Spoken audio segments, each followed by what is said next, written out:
Hola, soy Hanna Fernández, profesional de la comunicación y experta en bienestar y descanso. Bienvenidos a mi podcast. En cada episodio encontrarás charlas con grandes expertos que te ayudarán a alcanzar el bienestar físico, mental y emocional. ¿Estás listo? Vamos, yo te acompaño. Aquí comienza tu guía para vivir bien.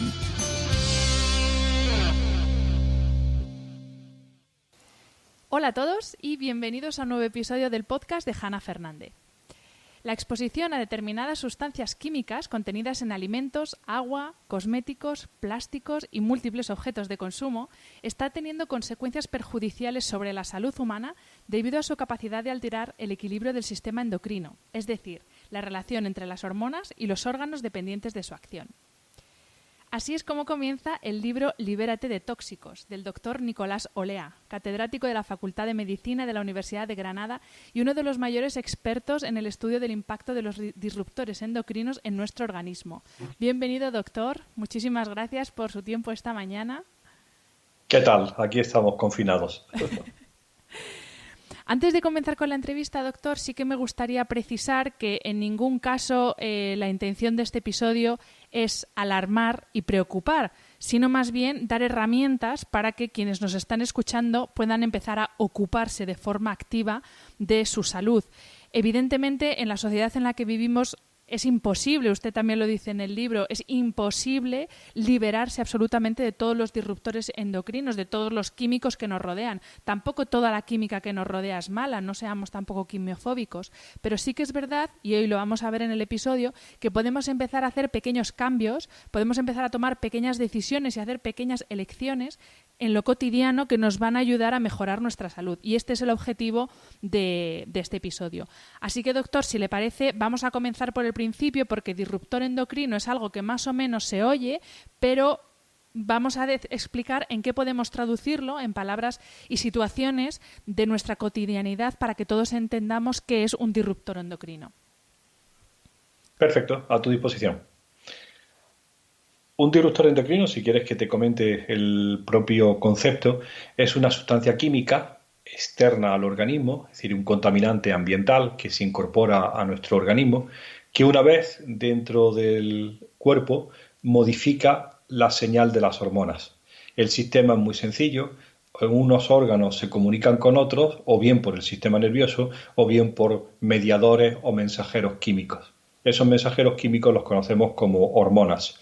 El ovario se comunica con la mama a través del estrógeno, el testículo con el músculo a través de la testosterona, el tiroides con el cerebro a través de la hormona tiroidea, son hormonas muy conocidas. Pues bien, esos mensajeros químicos son muy específicos, son moléculas químicas muy bien diseñadas, muchas veces comunes a todas las especies. La hormona tiroidea de la tortuga, de las serpientes, del lagarto, de la vaca y del hombre es la misma, ¿no? Es decir, son mediaderos químicos muy exigidos. Y lo que ocurre con estos contaminantes es que, como decía el otro día un joven, hackean, esa palabra muy moderna, hackean el mensaje, ¿no? Interfieren en ese mensaje. Unas veces potenciándolo, otras veces interrumpiéndolo, pero son, al fin y al cabo, modificadores o moduladores de ese mensaje químico que son las hormonas. Uh-huh.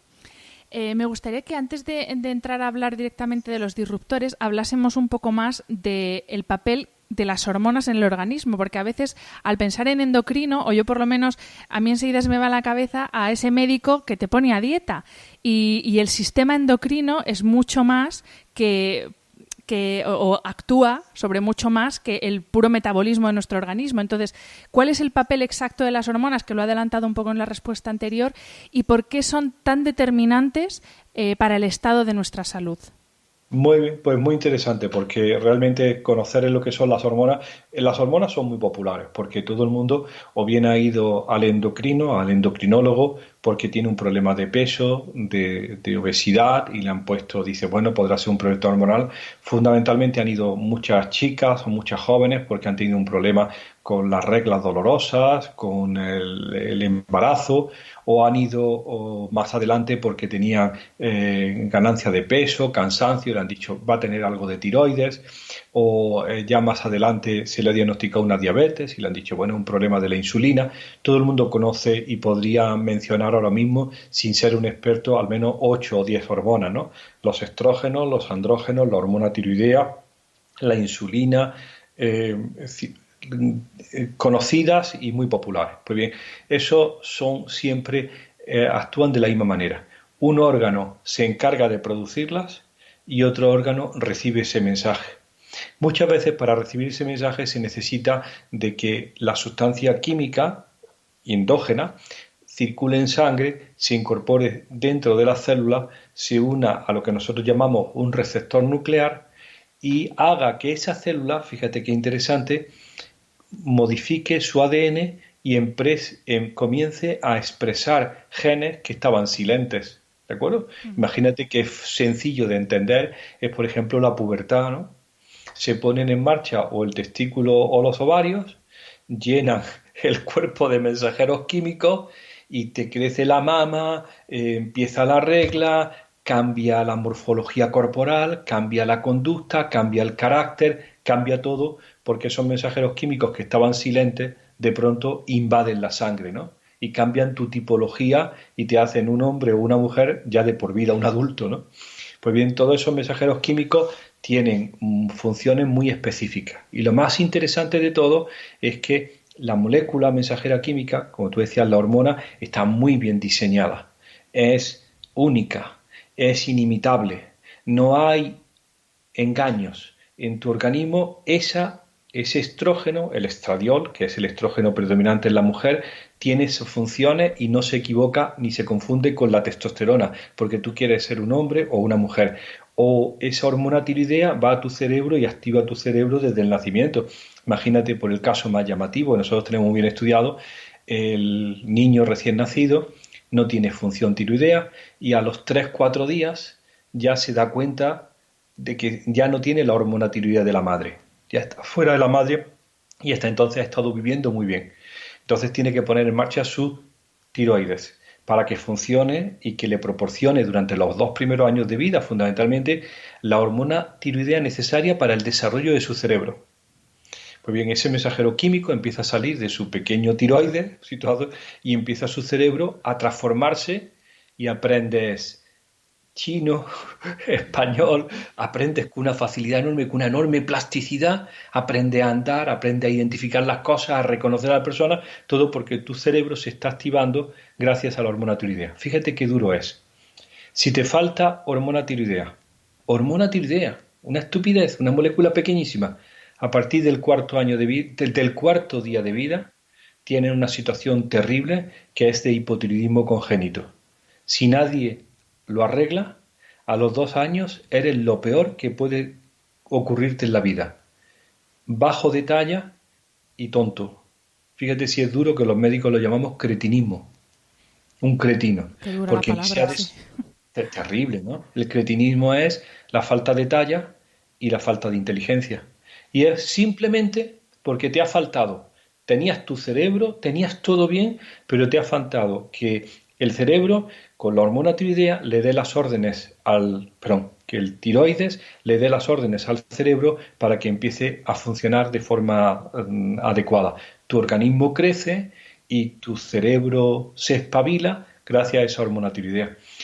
Es tan importante eso que nos gastamos el presupuesto de todos los españoles para hacerle la prueba del talón a los niños a los 5 días de nacer, porque no queremos que, agárrate, 1 de cada 100.000 que pueda tener ese problema lo vaya a tener sin diagnosticar a la semana de haber nacido.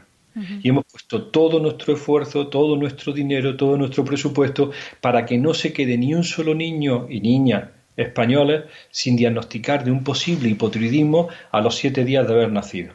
Porque si aparece uno, inmediatamente le pone hormona tiroidea sintética, crece perfectamente y ya cuando tenga 3 años y su cerebro sea bueno y esté encaminado en crecer como un toro, empezarás a ver cuál era el problema, pero no quieres que te falte esa hormona. Por eso, en resumidas cuentas, las hormonas son imprescindibles y son insustituibles, ¿no?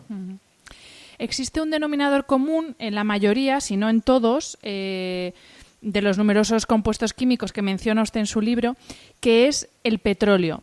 Pero es verdad que al decir petróleo puede haber personas que piensen que los disruptores endocrinos solamente vienen o solamente los producen los combustibles o la propia o la acción de la combustión.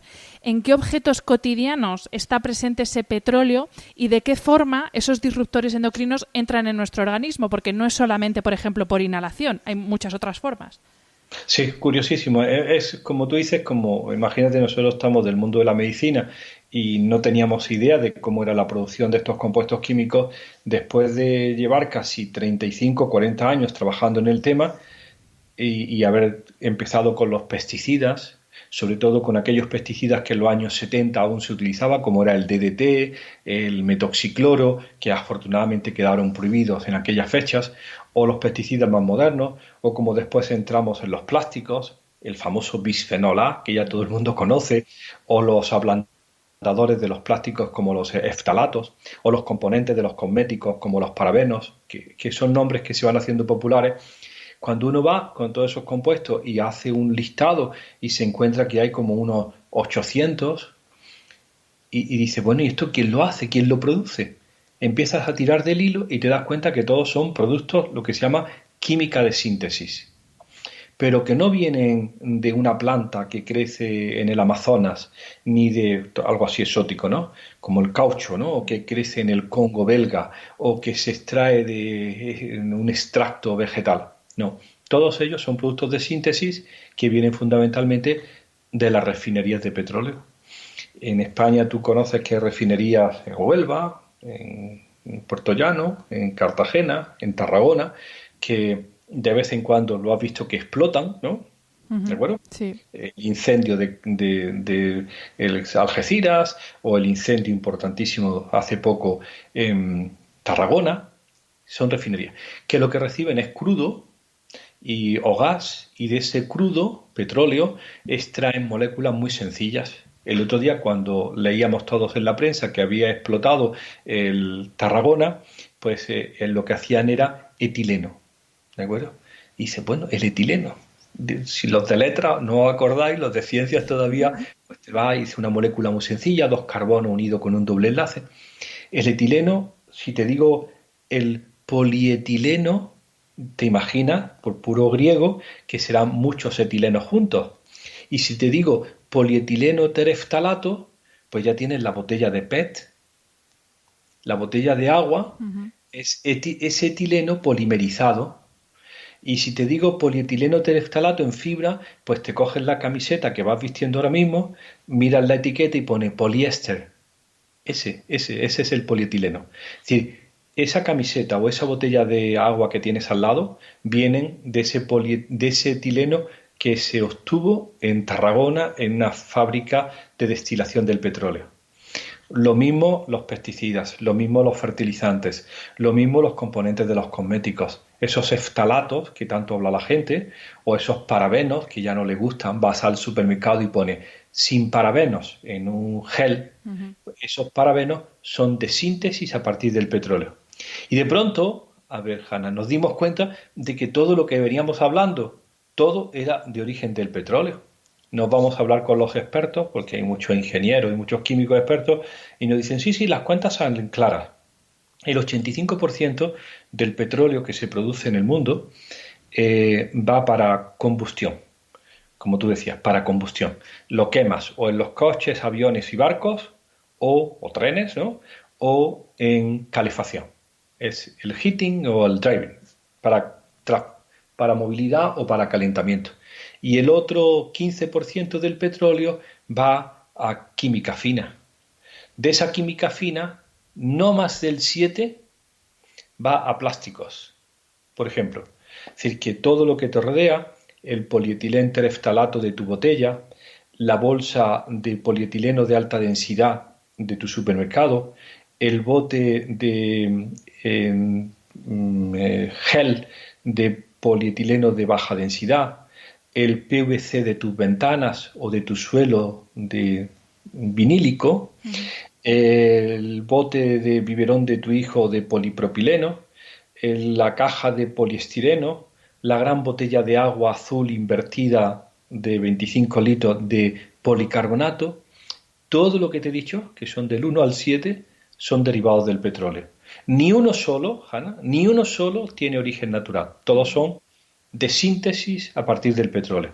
Entonces, estamos hablando de compuestos derivados del petróleo, como tú decías muy bien, sin ninguna relación con la combustión, ¿no? Son simplemente síntesis química a partir de esos compuestos orgánicos obtenidos del petróleo. Y doctor, una pregunta, porque esto ya es curiosidad propia mía, porque puedo entender que si, por ejemplo, aplicamos un cosmético sobre la piel es un órgano vivo, absorbe los componentes del cosmético y ahí entiendo cómo entra ese disruptor endocrino que está en el cosmético. Pero, por ejemplo, el poliéster de la ropa, ¿cómo entra en nuestro organismo? O el PVC que me comentaba de las ventanas o de los suelos, ¿cómo entra en nuestro organismo ese disruptor o esos disruptores que contiene? Pues mira, nosotros llevamos muchos años estudiando eso, ¿no? Probablemente la vía más fácil para cualquier compuesto químico de incorporarse es la vía digestiva, ¿no? Es la contaminación de los alimentos. Ahí está claro, la contaminación de alimentos y agua probablemente sea la forma más directa y más sencilla. La absorción térmica casi limitada a la cosmética, ¿no? Y a los productos de cuidado personal, porque realmente son aquellos que tú te aplicas directamente sobre la piel, que están durante bastantes horas en muchos de los casos, como es el caso de un filtro ultravioleta para ir a la playa. Nosotros tenemos mucho estudiado tres grandes componentes de los filtros ultravioleta, que son benzofenonas, canfenos y oxicinamatos, y cómo se absorben por la piel, porque su uso puede ser diario durante los meses de verano, ¿no? Entonces, la primera es la vía digestiva, porque esos compuestos han contaminado los alimentos o el agua. La segunda, la vía dérmica, para aquellos que se aplican directamente en la piel, no para una camiseta, ¿no? Es muy difícil imaginar que el poliéster de una camiseta va a contaminar a las personas, ¿no? A través de la piel. La tercera sería la inhalatoria, que tú la has comentado al principio, la respiratoria, porque muchos de estos compuestos son volátiles. Te pongo un ejemplo, ¿no? Tú tienes ahora mismo toda tu electrónica en la casa encendida, tú no has apagado esta mañana el router, lo has tenido toda la noche encendido, has tenido el decodificador de tu compañía de televisión encendido porque tienes la pereza de esperar durante un minuto a que se caliente una vez que la aprietas. Como yo decía, te levantas por la noche y ves una cantidad de lucecitas en tu salón, unas hablando con otras, porque están haciendo algo, pero todas están calientes. Al calentarse la electrónica, evapora los polibromados, que son los compuestos que los fabricantes le han añadido para que no ardan. Los polibromados son retardantes de la llama. Y esos polibromados que con el calor se evaporan, están en el ambiente de tu casa. ¿Sabes dónde están ahora mismo? En el polvo del suelo de tu casa. Yo le explico a la gente que en tu casa no, pero en mi casa, si miras debajo de los sillones, hay una especie de madejas que son fundamentalmente, si lo ves, pelo y fibra textil. Fibra textil que viene de tu ropa, de tus sillones, de los rellenos, de las tapicerías. Bien, pues los polibromados, según se acaba de investigar y ver, están adheridos a esas madejas de polvo que tenemos en las casas. ¿Cómo acceden esos polibromados? Pues para los adultos probablemente por vía respiratoria, inhalatoria. Para los niños, por supuesto, por la boca, ¿no? Si se pasan el día en el suelo explorando el mundo con sus manos y gateando, pues imagínate lo que es la inmersión de esos niños de corta edad en el suelo. Entonces, hemos dicho la digestiva, la inhalatoria, la dérmica y después, para nosotros muy preocupante, porque en última publicación nuestra esa, la vía parenteral o bien endovenosa en el caso de las personas hospitalizadas, ¿no? El gran reino, a ver, Hanna, el gran reino del plástico, te lo voy a decir otra vez porque es muy oportuno hoy en abril, ¿no? Sí, sí. El gran reino del plástico es el medio hospitalario. Sí. Es el medio hospitalario. Ayer oí en la televisión el problema de Madrid del desecho de las toneladas de plástico que están procesando. Cierto. Plástico, como decían ayer en la televisión, que no se puede procesar con el resto de los plásticos porque teóricamente viene contaminado por el virus. ¿De acuerdo? Sí, sí. Pues son millones de toneladas de plástico que vienen del medio hospitalario porque se ha visto que el uso del plástico es un gran aliado para la contaminación vírica y bacteriana. Pero al fin y al cabo el gran medio de plástico es el hospital.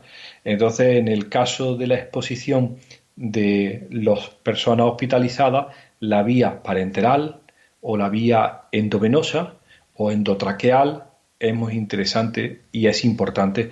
El problema, no acabo con esto aquí, es que el beneficio de ese uso se supone superior al perjuicio de no hacerlo, ¿no? No nos vamos a meter ahora, ya que ha sido una salvación para muchos, ¿no? Sí, sí, desde luego. Pero si quieres, pero Hanna, si queda tiempo al final, recuérdame que te hable del plástico en la unidad de cuidados intensivos pediátricos, Sí, sí, de que hecho, es un una tema. de las últimas preguntas viene porque, bueno, estamos Es verdad. grabando en plena estado de alarma por, bueno, no vamos a tardar mucho en emitir, no voy a tardar mucho en emitirlo, estamos grabando todos confinados en casa y sí que la última pregunta sí que viene al caso sobre el tema de los plásticos y cómo, pues lo que usted decía, en estos momentos están salvando vidas, pero bueno, el problema del plástico sigue ahí. Y efectivamente tenemos en As- Madrid un problema tremendo porque no se sabe qué hacer con esos desechos hospitalarios que no se pueden procesar con el resto del plástico, efectivamente. Pues probablemente, te lo digo ya ahora mismo, con toda la legitimidad que le da al gobierno estas situaciones de emergencia, irán a la incineración. Es lo más probable, sí. Eh, Y yo digo yo, quiera Dios que se alcancen los 1100 grados para que lo que salga por la chimenea solo sea anhídrido carbónico y agua. Porque como alguien empiece con las rebajas y queme a menor temperatura, pues saldrán dioxinas y alguna otra cosa sucia, ¿no? Doctor, ¿qué tipos de disruptores endocrinos hay? ¿Y son todos igual de dañinos en cuanto a persistencia y efectos en nuestro organismo o hay distintos tipos? Hay muchos tipos y además justo la palabra que acabas de decir fue durante mucho tiempo la clave de diferenciación. Por un lado estaban los persistentes, que son aquellos que una vez dentro del organismo, por su difícil metabolización y eliminación, se acumulan dentro de nuestro propio organismo, en donde la administración ha hecho muchísimo por eliminarlos. Te pongo el caso del DDT. El DDT es un insecticida muy popular en los años 50 y 60, primero en usos agrícolas, después en usos domésticos o incluso en higiene personal, ¿no? Para los piojos. Se prohibió definitivamente en España para agricultura y para uso farmacológico a partir de los años 80 y esos compuestos, a pesar de que se utilizaron en los años 60, a ver, Hanna, están en las placentas de todas las madres que dan a luz en España cada día. Es decir, se incorporaron a esas personas o a sus madres y entre las cosas que tu madre te transmitió a ti, que eres una mujer joven, te transmitió todo tu carácter, toda tu inmunidad, todos tus parecidos, todo tu genio, más sus contaminantes químicos persistentes, que ella no sabía cómo metabolizar y que los pasó durante el embarazo y la lactancia.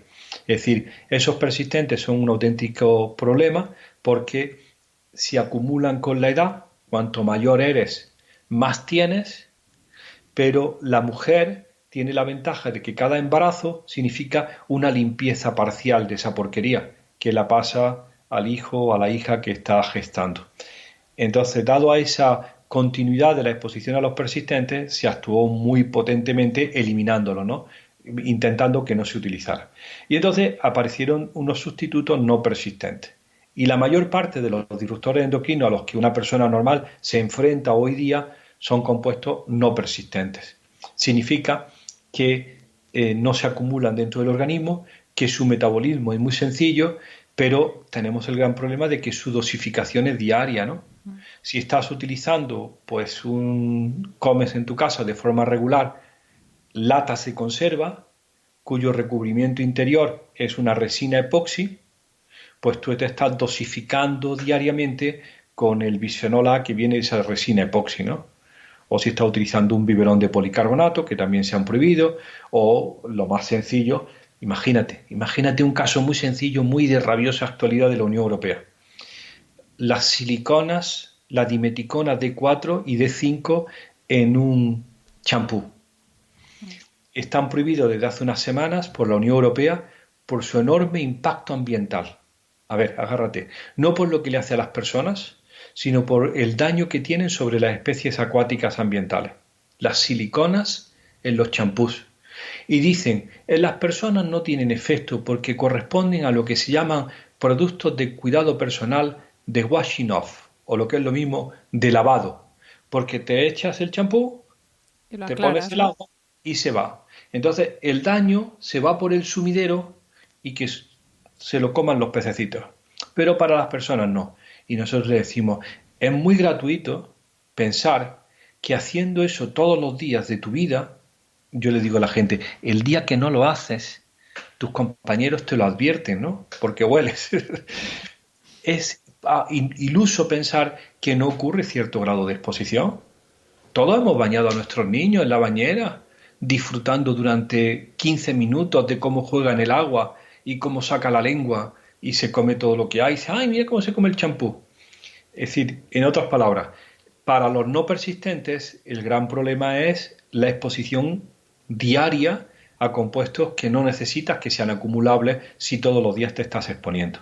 Entonces, volviendo a tu pregunta, la clasificación fundamental ha sido siempre en compuestos disruptores endocrinos persistentes, muchos de ellos prohibidos afortunadamente, y compuestos no persistentes. Pero a los que estamos expuestos con mayor asiduidad, ¿no? Así es, a los que estamos expuestos con mucha mayor asiduidad, puesto que están en los objetos de consumo. Uh-huh. Una de las principales líneas de investigación es la oncológica y los distintos tipos de cáncer que están relacionados con el control que las hormonas estrogénicas y androgénicas ejercen sobre el crecimiento de determinados tumores. ¿Cuál es el más habitual en mujeres, que intuyo que sé cuál es, y el más habitual en hombres? O sea, los cánceres, el más habitual en mujer y el más habitual en hombre, sobre el que actúan de una forma más evidente los disruptores endocrinos. Pues mira, te voy a empezar por una historia muy cortita primero. Empezamos por cáncer porque cáncer es una enfermedad con un diagnóstico muy de certeza. Es un diagnóstico de que es sí o tienes o no tienes. No hay dudas, la enfermedad ya se ha instaurado y hay, como yo digo siempre, un notario, que es el anatomopatólogo, que haciendo una biopsia te ha dicho, tiene usted cáncer. Es decir, el diagnóstico no tiene duda. Las disfunciones hormonales ligadas a tu infertilidad, las disfunciones hormonales ligadas a tu ganancia de peso, las disfunciones hormonales ligadas a tu inteligencia o cualquier otra cosa pueden tener cierta duda. ¿Qué será? ¿Será ambiental? ¿Será genético? Pero cuando tienes cáncer el diagnóstico está perfectamente hecho. ¿Bien? Pues entonces, si empiezas con el efecto, que es cáncer, y no quieres equivocarte para buscar cuál es la causa, pues es un buen sitio para estudiar hormonas. Sobre todo, como tú habías dicho, en los cánceres dependientes de las hormonas. El tiroides, el ovario, el testículo, la mama, y por eso nuestro interés tan enorme, y por ahí empezamos, en estudiar cáncer de mama. Y es como el gran ejemplo de cáncer dependiente de las hormonas, y nosotros añadimos, y de aquellas sustancias ambientales que dentro del organismo se comportan como hormonas. Entonces metemos ahí una variable donde los oncólogos primero son reacios y después empiezan a darse cuenta de que a lo mejor el medio ambiente también tiene que ver con tu enfermedad y que no solamente son tus genes, como ellos pensaban, sino que también está relacionado con la enfermedad a lo que te expones, lo que comes, lo que son tus hábitos de vida. Bien, entonces el gran modelo para mujer es cáncer de mama, después están los tumores uterinos, después ovario. Para el gran modelo para hombre sería próstata, pero no está muy bien definido y funciona mucho mejor testículo. ¿De acuerdo? Es decir, mama, ovario, próstata y testículo son como los grandes ejemplos de tumores hormonodependientes. Donde hay muchísima investigación es en mama y estrógenos. Y ahí te voy a decir una clave que nosotros hemos sido los grandes defensores durante años y que ahora cada vez está más aceptada. No hay una molécula asesina, ¿de acuerdo? Tu cáncer de mama no está relacionado con una única molécula. No es esta sustancia, este tumor. Hablamos siempre del cóctel. Uh-huh. El conjunto de sustancias químicas con actividad estrogénica a los que estás exponiendo durante tu vida tienen un peso importante en tu riesgo de cáncer. ¿Cuál de ellos es el malo? No lo sé. Como fuentovejuna, ¿de acuerdo? Uh-huh. Todos sabemos. Uh-huh. Es el efecto combinado lo que probablemente conduce a un estrogenismo inadecuado en el momento inoportuno. Pero no podemos definir ese gran compuesto malo.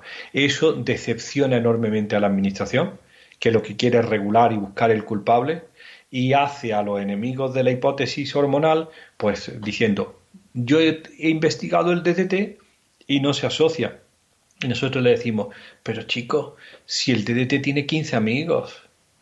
Yo siempre cuento la historia de la ministra que se analiza la sangre junto con otros 27 ministros de la Unión Europea, la ministra Narbona, y le miden 106 compuestos en sangre y ella da positivos 46 y presenta sus resultados, que eran privados, públicamente en un hotel en Madrid en una rueda de prensa.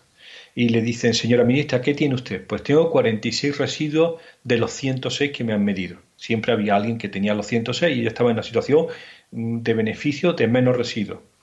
¿Y eso qué significa? Preguntan los periodistas. Y dice el director general, que está sentado a la izquierda, muy rápido. Los niveles son muy bajos. Y la ministra dice, ¿y 46 niveles bajos no son un nivel alto? Entonces hay un silencio, yo era el experto, me preguntan y le dije, pues no lo sabemos, porque la toxicología reguladora está hecha para compuestos individuales y no sabemos cuál es el efecto combinado, porque eso no se ha tenido en cuenta en el proceso de regulación.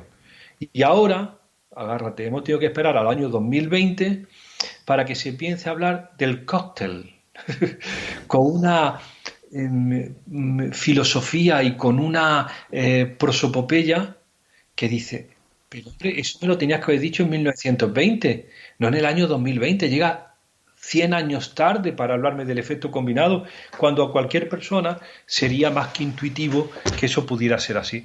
Y entonces, pues tenemos ese problema que en cáncer de mama, volviendo a tu pregunta, nos resulta difícil encontrar un culpable cuando en realidad son todos, ¿no? Nos interesa mucho también para acabar cáncer de testículo, porque es una de las patologías que más se están presentando, más frecuentes, junto con no descenso testicular en el niño y con la infertilidad del varón.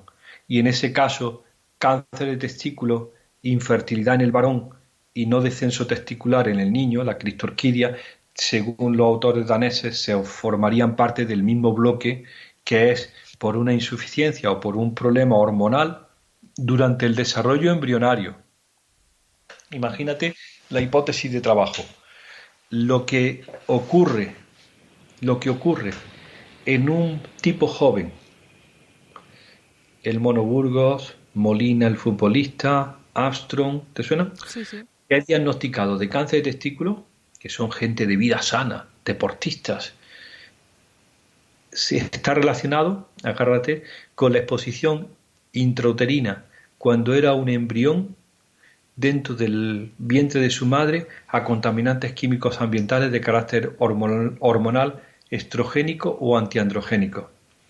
Imagínate la hipótesis de trabajo, que lo que tú manifiestas como un cáncer testicular cuando tienes 30 años está relacionado con las exposiciones intrauterinas en los 40 días posfecundación. Es decir, cuando ni siquiera sabías que estabas preñada, es imposible hacer una demostración de asociación, o por lo menos muy difícil, ¿no?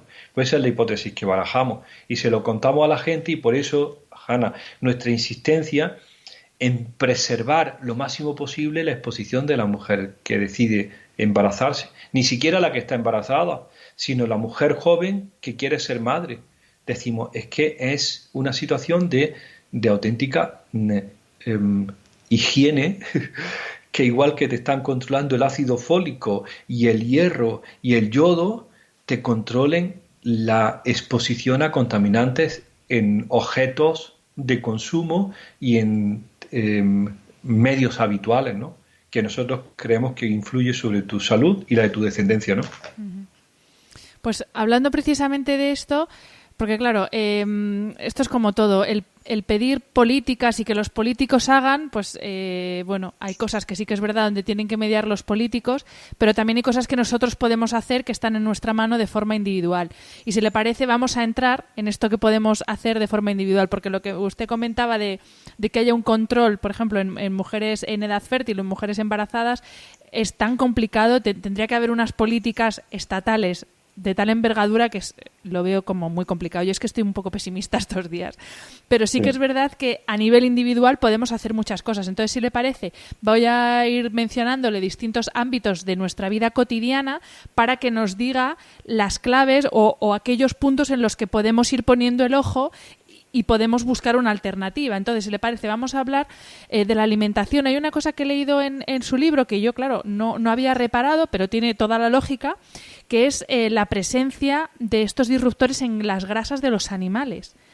Sí, mira, si empezamos, como tú dices, hay una idea primera, ¿no? Para decirte eso con respecto a las acciones que un individuo puede hacer. La primera de todas, tú lo has dicho muy clara, que sea la exigencia, ¿no?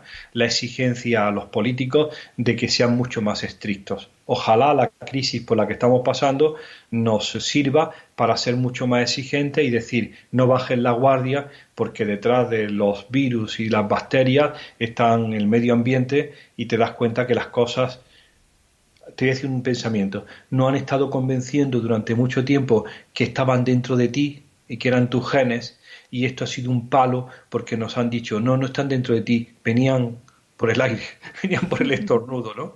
Venían por la respiración. Pues te voy a decir yo, fíjate mucho en tu ambiente porque tu ambiente tiene mucho que ver con tu salud, aunque estemos hablando de compuestos químicos. Exacto. Pero vale.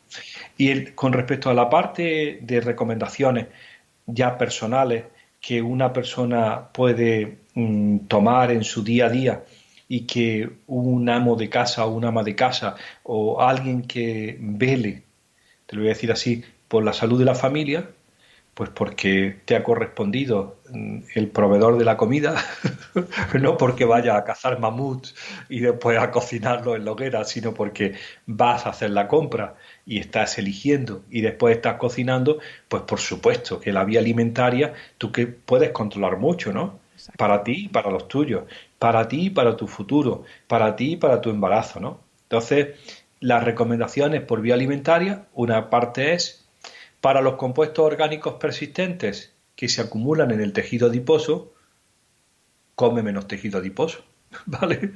¿Dónde está el tejido adiposo? La grasa de los animales, ¿no? Entonces, se ha visto que el consumo de carne grasas de animales viejos es una forma importante de exponerte a contaminantes persistentes, ¿no? Afortunadamente, cada vez hay menos contaminantes persistentes. Y ahora, por ejemplo, con los organoclorados, que era el DDT, el metoxicloro, el tosafeno, el Eldrin, ya tenemos menos problemas, pero hay otros persistentes que tienes que conocer, que son los organobromados y los organofluorados. Son compuestos persistentes. Están en el tejido adiposo de las personas y entonces pensamos que pueden estar también en el tejido adiposo de los alimentos que tomamos, de los alimentos grasos que consumimos.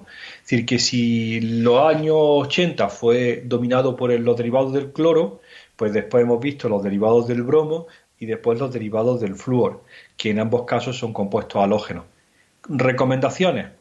Si tienes que elegir carne, elige carnes menos grasas o alimentos menos grasos porque tienen menor probabilidad de exponerte a compuestos persistentes.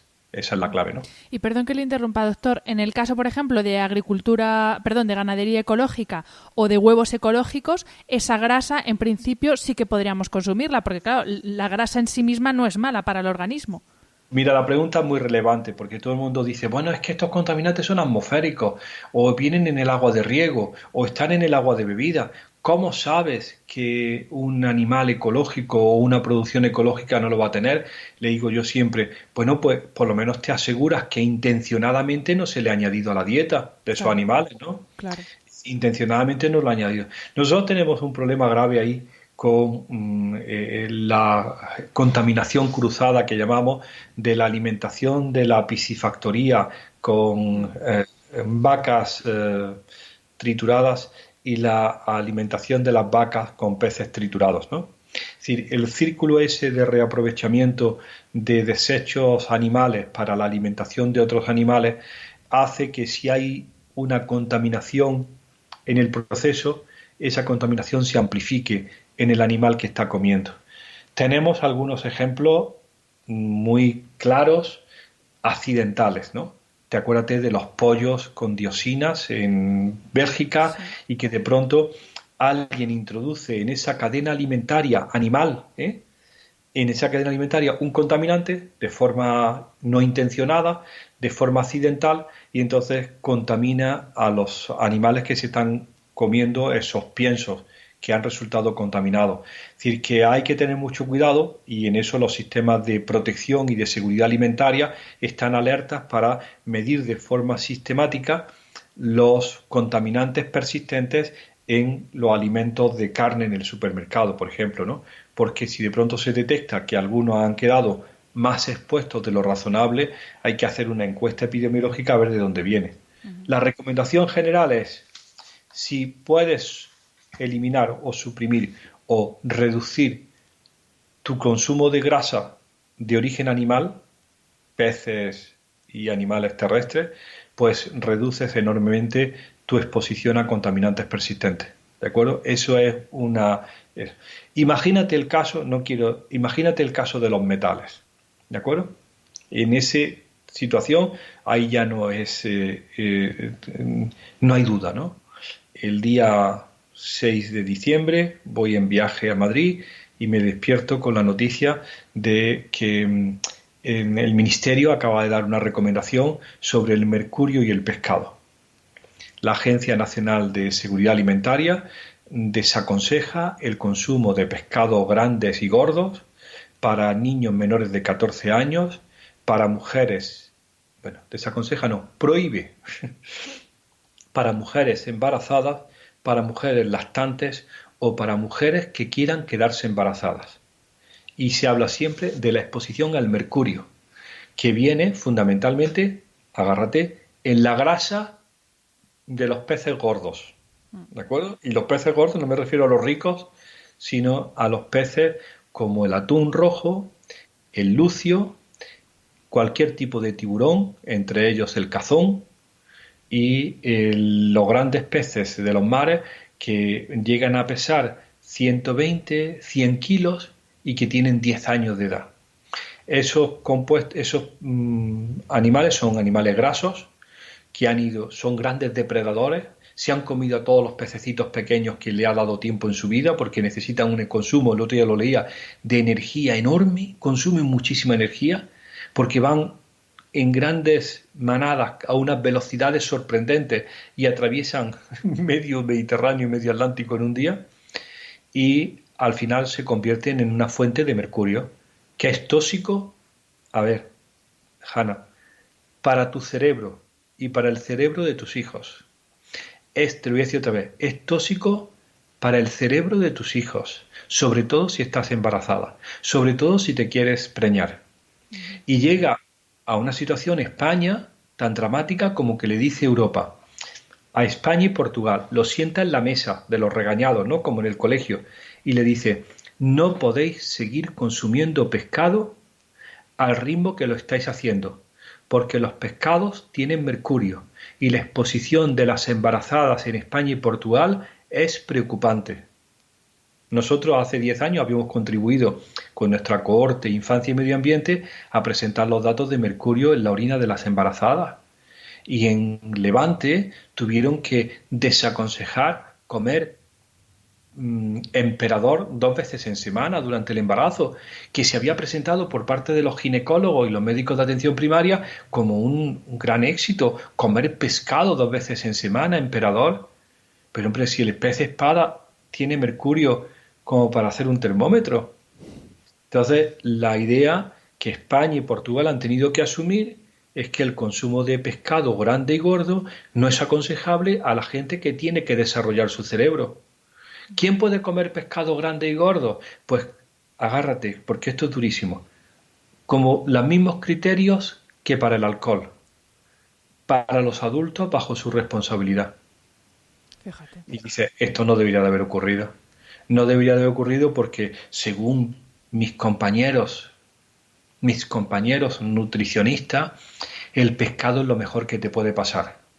Y hablan del pez espada, del atún rojo, del salmón, hablan con una excelencia y le digo, a ver, ¿Tú no te estás dando cuenta que estás hablando del salmón del Cuaternario, que saltaba libremente por el mar de Tetis? No tengo ni idea si en el Cuaternario estaba el mar de Tetis, pero están hablando de un salmón idílico que saltaba por los ríos de Canadá.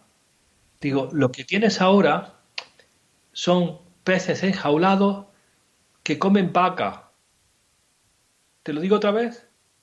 Peces enjaulados que comen vaca en un océano y en un mar que está contaminado, porque tú ya contaminaste el Mediterráneo. ¿Qué te creías? ¿Que la industria en el Mediterráneo no va a tener un impacto? ¿Que toda la mierda que has soltado durante siglos al mar no iba a tener un impacto? Toda vuelve a ti. Y ahora vuelve, te voy a decir, como mercurio, o ya no te lo voy a contar, o como cadmio. En el libro también hablamos mucho del cadmio Sí, sí, y la sí. historia del cadmio. El cadmio es un disruptor endocrino neuroencefálico. Actúa sobre la neurohipófisis. Tiene un problema enorme el cadmio. Y España y Europa dice que hay que reducir la presencia de cadmio.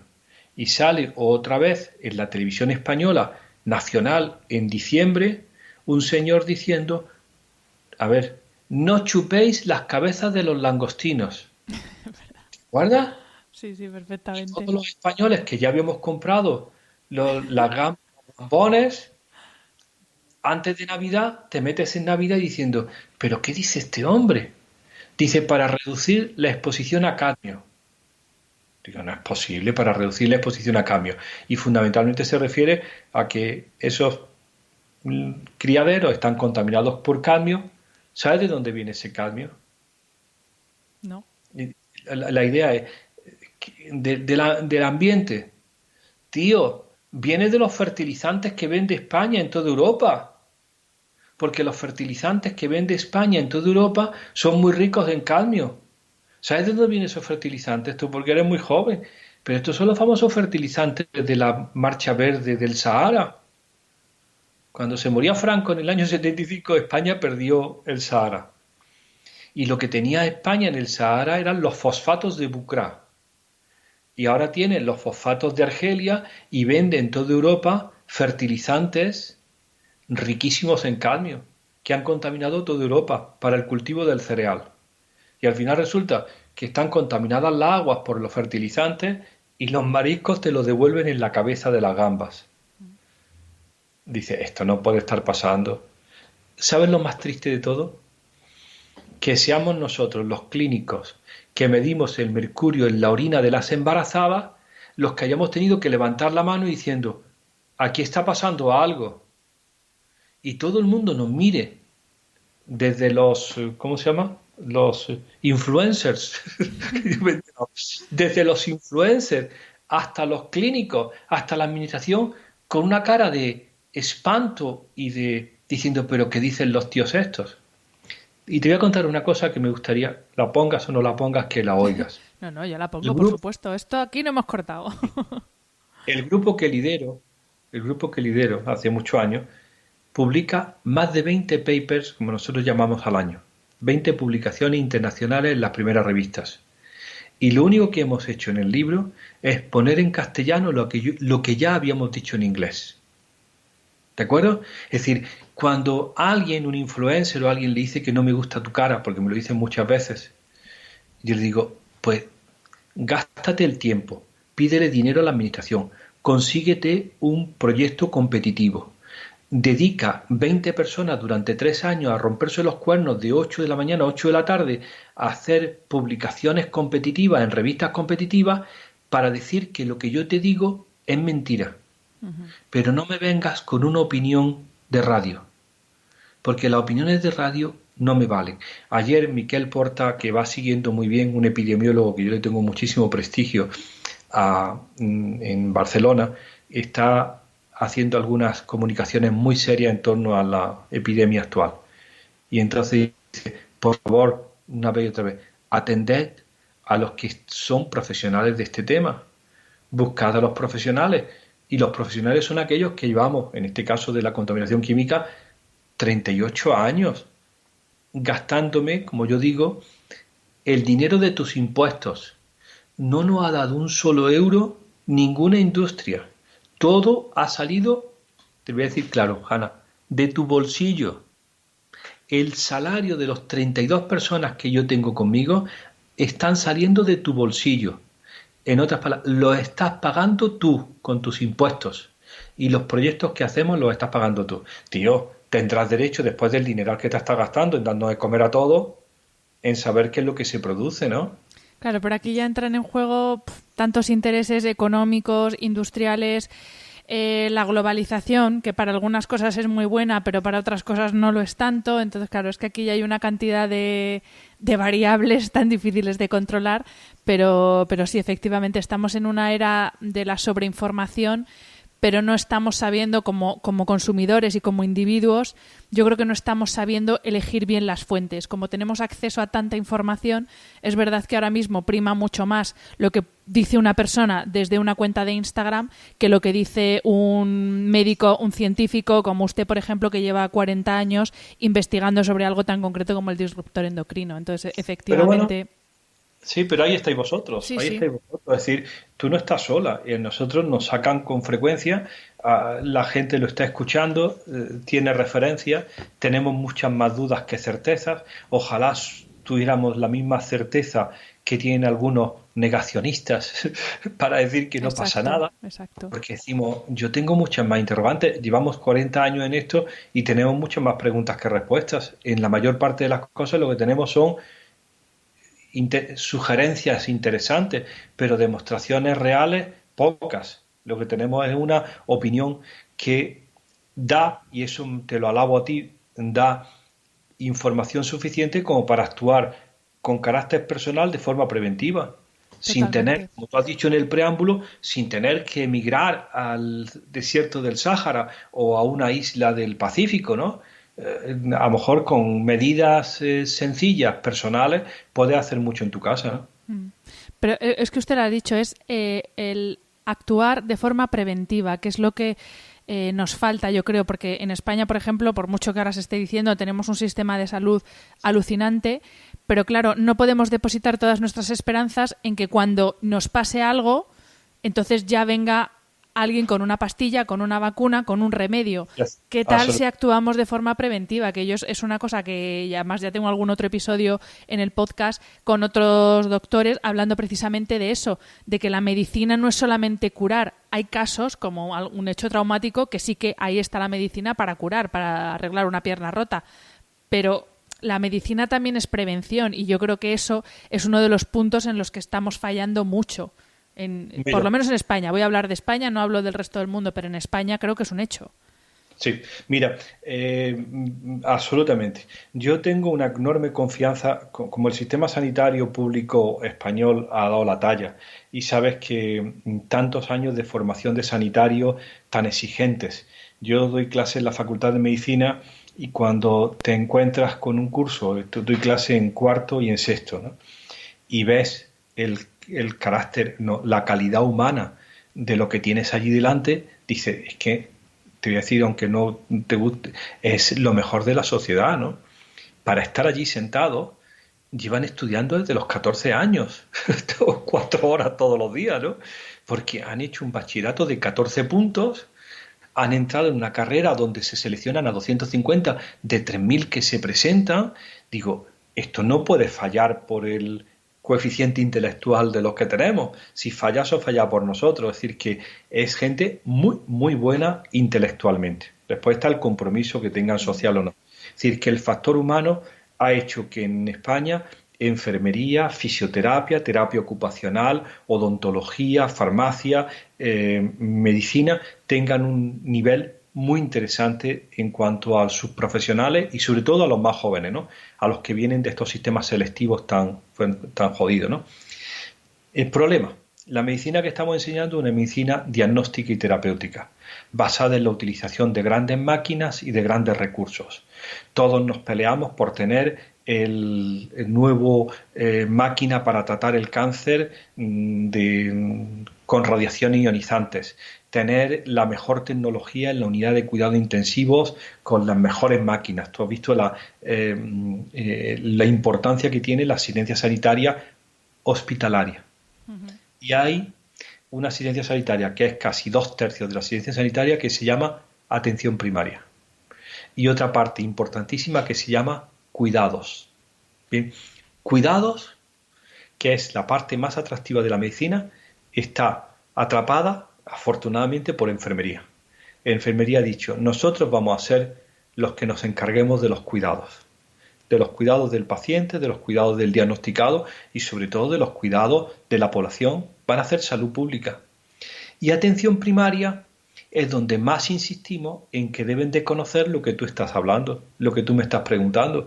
Son nuestros grandes aliados para empezar a dar recomendaciones. Yo le digo siempre que voy a hablar con mis compañeros de atención primaria, los médicos de cabecera, las médicas de cabecera. Digo, vosotros tenéis que saber mucho más de lo que sabéis. Porque no solamente hacer buenos diagnósticos, es que una madre con 2 niños va a venir a la consulta y va a decirte, doña Mari Carmen, en la azotea de enfrente de mi casa han puesto una antena de telefonía móvil. ¿Eso es bueno o malo? Y el médico, doña Mari Carmen, se encoge de hombros porque eso no se lo han explicado en la escuela de medicina. Uh-huh. Y digo, pero entonces, ¿quién te va a dar la información? ¿Un ingeniero de Siemens? A mí me horroriza que cada vez que hablen de, por ejemplo, de radiación electromagnética no ionizante y todo esto, no haya sanitarios opinando. Opinan ingenieros de compañías de telecomunicaciones. Y miro a la derecha y digo a la izquierda y le digo, ¿pero dónde están los sanitarios? Alguien tendrá que hablar del principio de cautela, de la precaución. Alguien tendrá que hablar de anticiparse a los riesgos cuando no son bien conocidos. Yo no sé de eso. Yo estoy metido siempre en compuestos químicos, pero le digo a mis compañeros, vamos a actuar de forma preventiva. Hay un compañero mío que es pediatra en Murcia, que se inventó y lo ha defendido muy bien, una hoja ambiental pediátrica, que es las 10 preguntas indispensables que cualquier pediatra tiene que hacer a los padres cuando tiene un niño enfermo delante. Y son tan sencillos como dónde vive, en qué calle vive, hay alguna industria cercana, trabaja el padre o la madre en la industria química, están expuestos a pesticidas e insecticidas, son personal de limpieza, tienen alguna industria contaminante en el día a día. Es decir, preguntas que tú tienes que empezar a familiarizar al médico de atención primaria, a la médica de atención primaria, para poder identificar causas externas.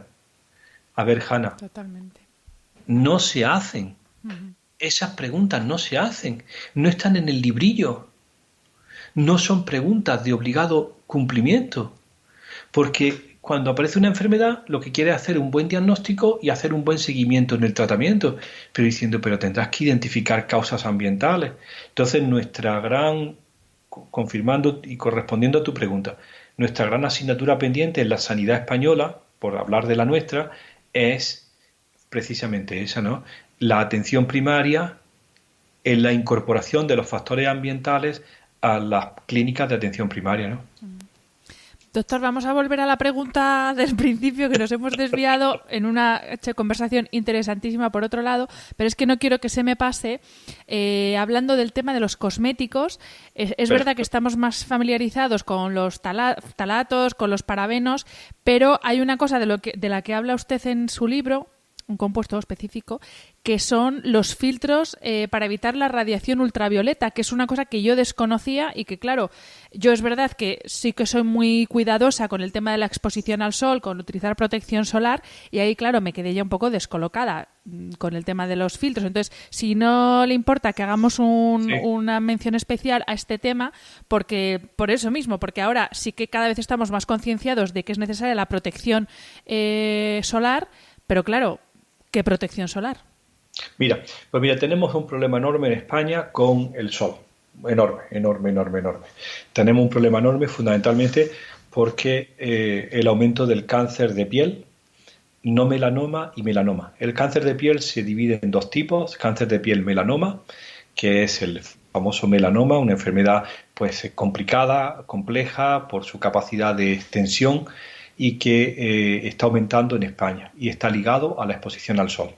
Y el cáncer de piel no melanoma, que es una enfermedad mucho más llevadera, que son esas lesiones pretumorales o tumorales en la piel, que muchas veces se operan localmente, que afortunadamente, estoy a decir bestia, matan poco porque no se extienden, pero que exigen el control de las personas con la piel clara o incluso con los labios, ¿no? Por esas lesiones. En ambos casos, la protección del sol es importantísima. La protección del sol histórica, Hanna, tú piensas en tu pueblo o en el de tu antepasado, era conocidísima. En Andalucía la gente salía al campo vestidos como moros, ¿de acuerdo? Tapados enteros, unos sombreros de ala ancha entera, apenas si se le veían los ojos, porque todo el mundo sabía que el sol mata. Te lo voy a decir otra vez, el sol mata. El sol produce, como dicen en Andalucía, pupa. Y las pupas te dan en el labio y te matan. El sombrero, como yo me acuerdo, imagínate, estudié carrera en el año 71. Mi catedrático de dermatología, catalán, decía, hemos olvidado el sombrero de la ancha que nos protegía la cara entera y sobre todo los labios del sol. Ahora con las gorrillas de tractorista, los labios están expuestos al sol y son muchas horas al día. Entonces hay lesiones dérmicas producidas en los labios, en la cara, por culpa del sol.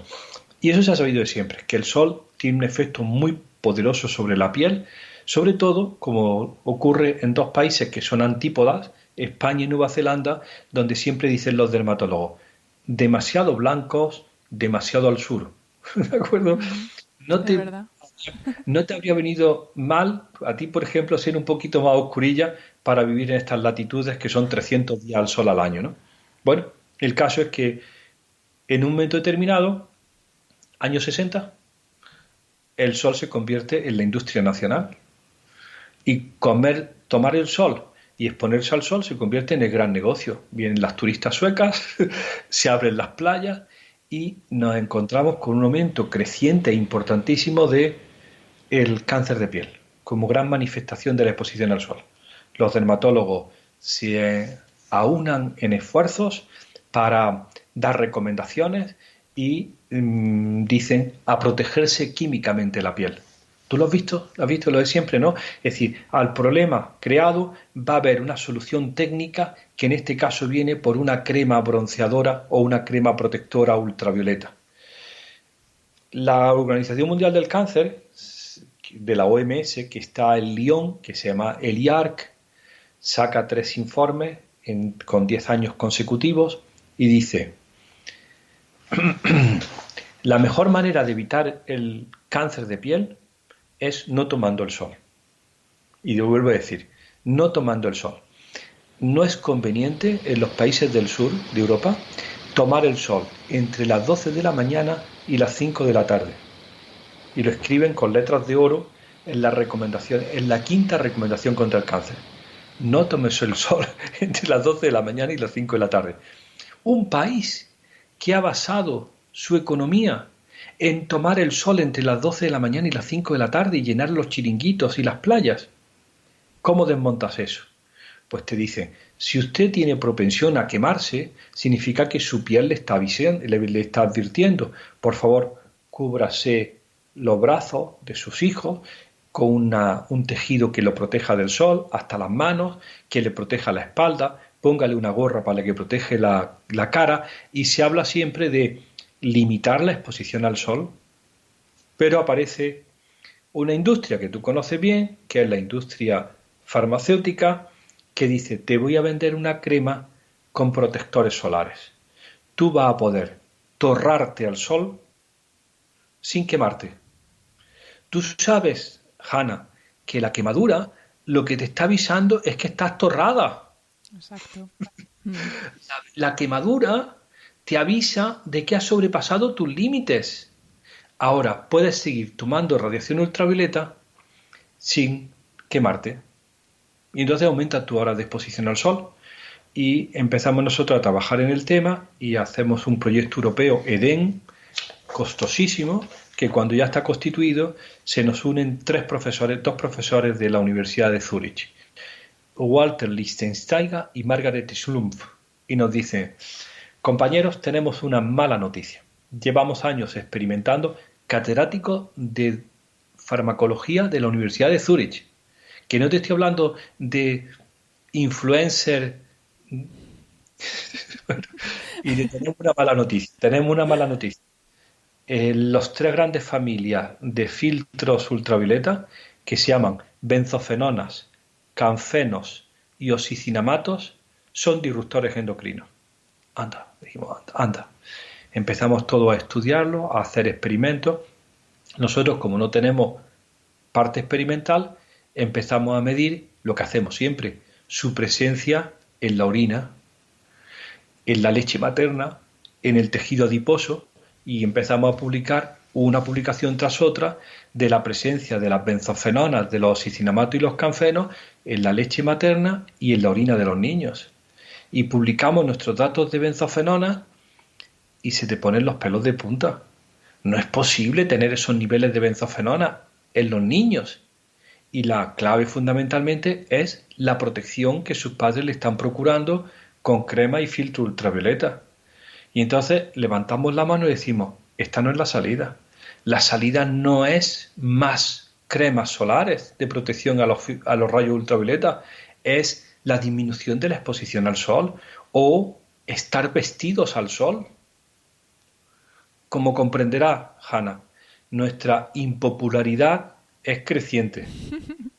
Si nos hemos metido con los agricultores convencionales, nos hemos metido con los que conservan con los que venden botellas de agua. Cuando quiera hablamos del gran fraude de las botellas de agua como alternativa al agua de grifo, cuando lo que queremos es agua de grifo pura.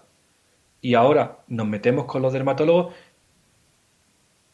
Hanna, los dermatólogos, compañeros míos, catedráticos, se cambian de acera cuando me ven. Es decir, no les gusta nada el mensaje y ya alguno dirá, son alarmismos. ¿Qué coño alarmismo? Pero eso lo tienes en orina, estás expuesto. Eso tiene un precio. Tiene un precio que es el aumento de tu carga de enfermedad en enfermedades complejas del siglo XXI que parece que te han venido del cielo porque Dios te ha castigado. Y nosotros decimos, pues nosotros tenemos una buena teoría causal o etiológica, que es la exposición química a estos compuestos. Entonces procuramos, cuando nos dicen, ¿qué se puede utilizar? Le decimos, lo primero, no tomes el sol. Lo segundo, no lo tomes desde las 12 hasta las 5 de la tarde. Lo tercero, protégete y a ti y a los tuyos con ropa. Con ropa. Los brazos, la cara, el cuello, la espalda, los sitios donde se desarrollan fundamentalmente las lesiones dérmicas. Y lo tercero, utiliza filtros ultravioleta físicos, eso nos dijeron los suizos, que son esos que están basados en dióxido de titanio y nóxido de zinc, que son pastas que a la gente no le gusta, lo utilizan mucho en Sierra Nevada para ir a la montaña. Muy blanco, sí, sí. Que te quedan muy blancos, pero son muy buenos filtros. Problemilla, que para hacerlos más atractivos, esas formulaciones de óxido de titanio y óxido de zinc lo están sacando ahora en nanopartículas. Y no nos gustan, porque no sabemos mucho o sabemos muy poco sobre la fisiología y la toxicidad de las nanopartículas. Sí, pero no obstante hay algunos filtros ultravioleta basados en titanio y en zinc que siguen formulados como a la antigua, ¿no? Que no son nanopartículas. Si son nanopartículas hay obligación de declararlo en el envase. Y eso es una alternativa, aunque la gran alternativa, según la Organización Mundial del Cáncer, el guión es no tomar el sol. Bueno, y ahora la pregunta que me hacía al principio de qué hacen en los pueblos, es que yo me estoy acordando de mi pueblo y que era, niña, vete por la sombra, de toda la vida de Dios, porque claro, en mi pueblo caía el sol, que daba gusto, que da gusto. Ana, acuérdate de las sombrillas, sí. De las mujeres mayores con sombrillas, y no era solo por estética de que estar moreno era más feo, era que eso producía lesiones. Y acuérdate, tienes la imagen, por ejemplo, de las recogedoras de azafrán en La Mancha, ¿no? Y entonces pintaban a mujeres con un paño blanco, con un sombrero de paja y cogiendo filamentos de flores de azafrán. Es decir, la gente se ha protegido enormemente. Y acuérdate los grandes sombreros de paja enormes para proteger la oreja. Bueno, porque hoy en día los que están en el desierto van tapados efectivamente hasta las cejas, claro. Absolutamente. El sol es muy malo, muy malo, muy malo para la piel, no solamente por la deshidratación, sino porque produce cáncer. Y en España hemos estado protegidos frente al sol de forma llamativa hasta los años 60, que se convierte en la industria y es una protección formal y conocida, ¿no? Y de pronto desaparece. Imagínate lo que ha sido cualquier foto. Yo me gustaría que hicieras eso, ¿no? Que hicieras una rebúsqueda de fotos España años 30, años 40, todos muy pobres, todos no sé cuántos, pero vestidos Todos y nadie va tapados. en manga, y nadie va en manga corta al campo, ¿no? Al Sí, campo sí, se sí. va con las mangas que llegan hasta el filo de los dedos, ¿no? Mm. Los, bueno, ropa grande, Sí, sí. porque el sol tiene ese efecto. Ahora me diría, y no te lo voy a contestar, pero diría, ¿y qué pasa con la vitamina D? Porque acuérdate el gran problema que tenemos con la vitamina D. Tenemos los niveles más bajos de vitamina D. Ahora con la epidemia de nuevo ha salido el tema de la vitamina D. Mm. El 90% de la población española mayor de 65 años con un nivel de vitamina D bajísimos. Y todos buscando el sol, que cuál será el problema. En el libro y en nuestros papers viene, a ver, olvídate, Hanna, vitamina D no es una vitamina, es una novedad, no es una novedad. La vitamina D es una hormona que se llama la hormona D, que se produce en el 91% dentro de tu organismo a partir del colesterol. Solamente un 9% viene por la alimentación. El 91% es de producción interna a partir del colesterol.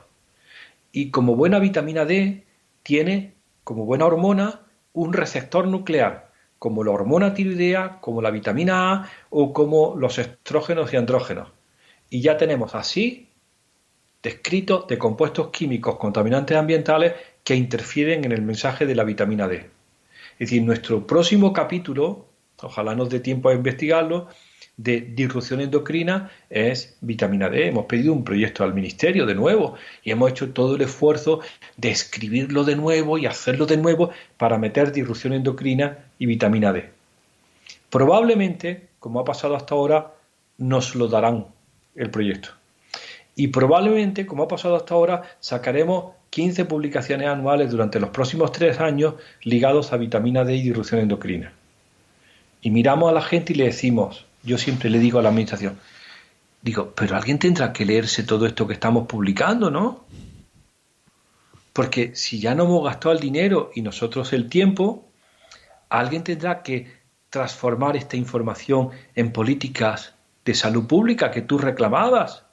Alguien tendrá que decirle a los especialistas de atención primaria que esto tiene que estar incorporado a sus recomendaciones. Alguien tendrá que tener las narices de sentado en su ambulatorio o centro de salud cuando venga un padre o una madre con sus niños, empezar a decirle, no es conveniente que jueguen al sol durante muchas horas sin protección.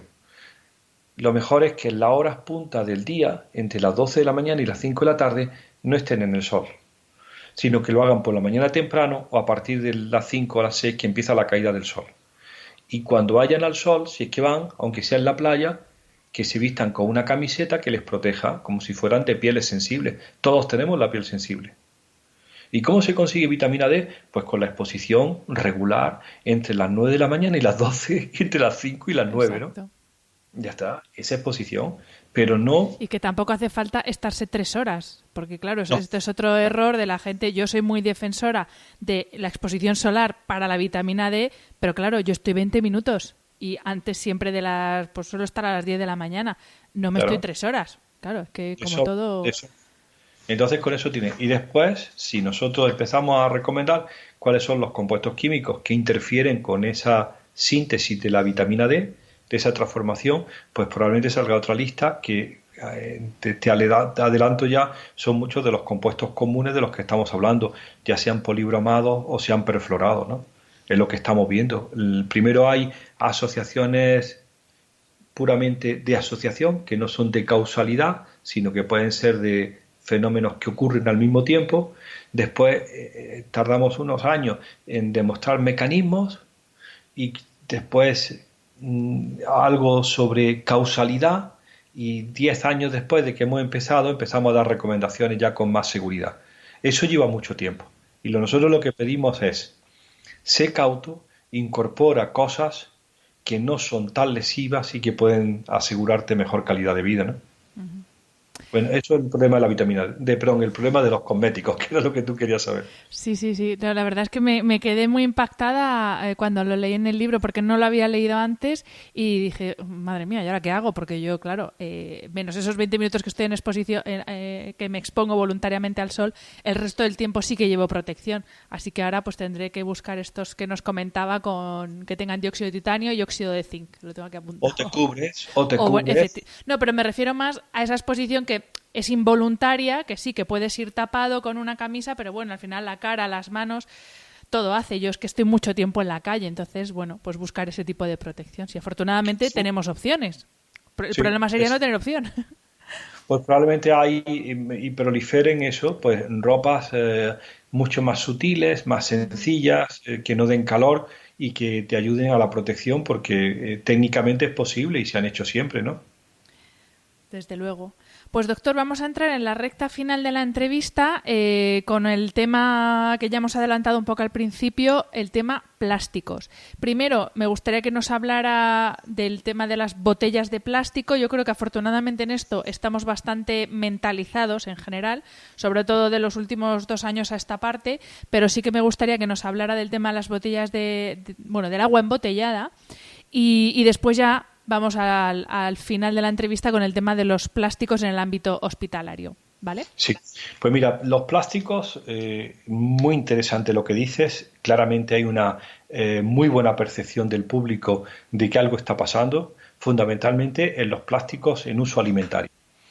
Lo más llamativo ha sido el abuso, no te voy a decir sino el uso, sino el abuso del sistema alimentario en el uso del plástico. Es llamativo, yo lo decía hace varios años, que tú llegues el sábado con la compra, llenas tu frigorífico y una vez que has metido todos los alimentos, miras al suelo y hay tanto peso como de alimentos en envases, ¿no? De bandejas de poliuretano, filmes de polietileno, polipropileno, poliestireno, de tal manera, como pasa en mi casa, que tenemos separación de cartón, envases y comida y orgánico. La bolsita de orgánico sube una cuarta al mes, bueno, a la semana, en nada, de sobra, porque estamos acostumbrados, como somos de la posguerra, a no dejar sobra. La bolsita de papel va así así. Es verdad que hemos reducido mucho el consumo de papel, puesto por la electrónica y por todo, pero la bolsa de los plásticos se saca cada 2 días. Es una bolsa grande y es todo envases. El Tetra Brick, las botellas de PET, todas las bandejitas y bandejones de las verduras, de la carne. Es decir, plásticos es un problema. Nosotros investigamos, como te acuerdas, de salud humana y empezamos hace muchos años, año 95, que tú no habías nacido, en el año Sí, sí, había 95, nacido.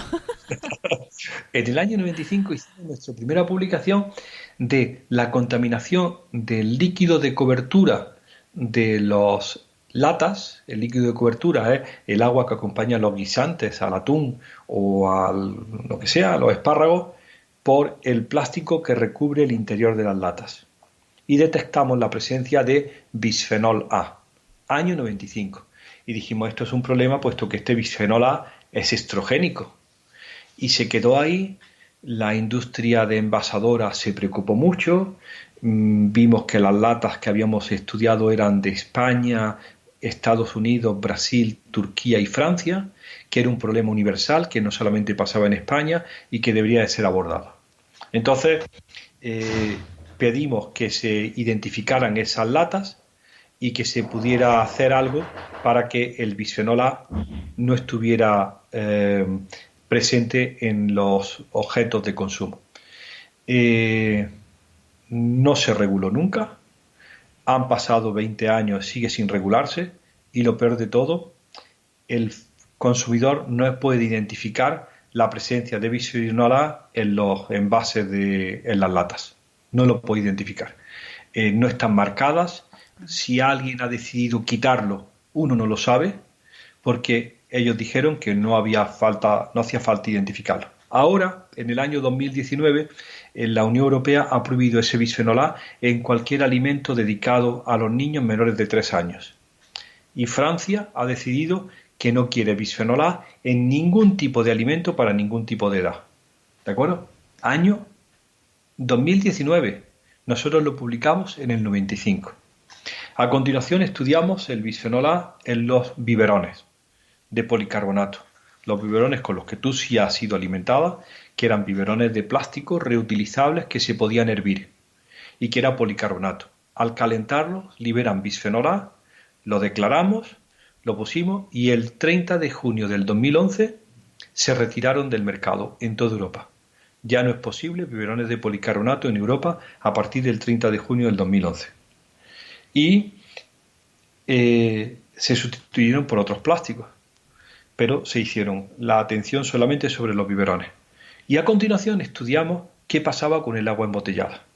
El agua embotellada no utiliza ni resinas epoxi ni policarbonato, que son las que liberan bisfenol A, pero estudiamos qué otras cosas liberaban las botellas de PET. La mayor parte del agua embotellada o de los refrescos embotellados vienen en un plástico que se conoce con el número 1 dentro del triángulo de reciclado, que es polietilén-tereftalato o PET, PET.